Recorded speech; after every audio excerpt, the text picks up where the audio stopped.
editor of BrexitCentral. Hugh, many thanks indeed for joining us this evening. So, Mr. Davis, he looked pretty cool, he looked pretty calm as ever, laughing off questions, but it is fair to say that he's had a pretty turbulent week.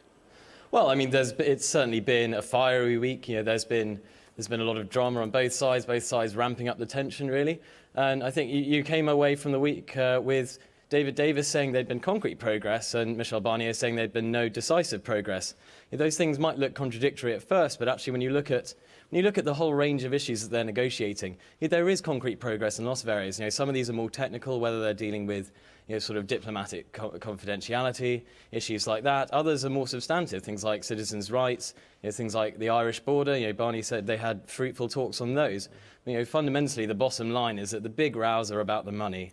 It's about the money. It's about this huge bill that the EU basically wants to extort from the UK, and the UK has decided it doesn't want to take the risk of if it agrees to pay the bill now, it could very easily end up getting salami sliced. It wants to make sure that the bill actually it leaves the bill on the table for longer to force the EU to break its rigid negotiating structure and move on to talking about trade. Yes, there's been posturing on both sides. We don't know the exact sum of the bill. Some figures are being suggested, being bandied about, so somewhere in the region of 75 billion euro. But it does seem to be a sticking point, a point that both parties are struggling to get over that. So in light of that, where can you see the negotiation process going?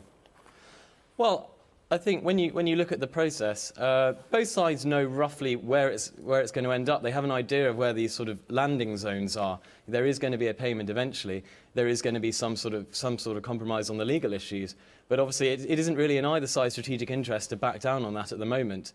I think the UK's strategy, when you look at what's been going on so far, I think the EU has sort of had the upper hand. It's published the papers first. It's really set the narrative that the EU's prepared. It's accusing the UK of magical thinking. Well, I think actually after this round of talks, that narrative is changing slightly. The UK has been making a big point about how the EU's processes are.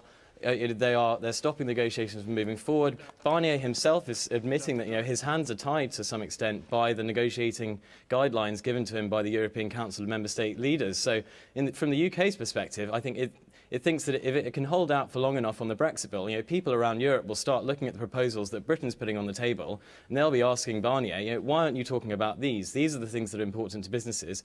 Absolutely, sort out citizens' rights first, but why are you so desperate to get this money when there are things on the table that people on all sides want to be talking about? Yeah, and if both sides end up holding out in the coming weeks and months ahead over this issue of the Brexit bill, that stops us talking about the next phase, trade.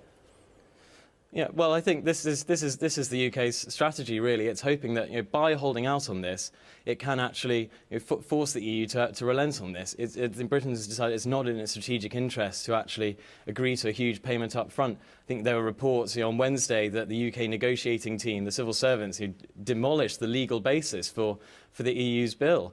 And I think there are areas here. There's a lot of EU law which supports a lot of the areas of the negotiations. But I think the EU knows it is on weak ground, legally speaking, with the bill. I think Britain has every intention of fulfilling its international obligations. I think David Davis also talked about moral obligations to support projects that we've signed up for.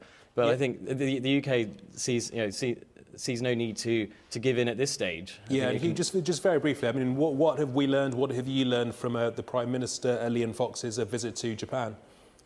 Yeah, well, I think there's a lot of progress in the visit to Japan.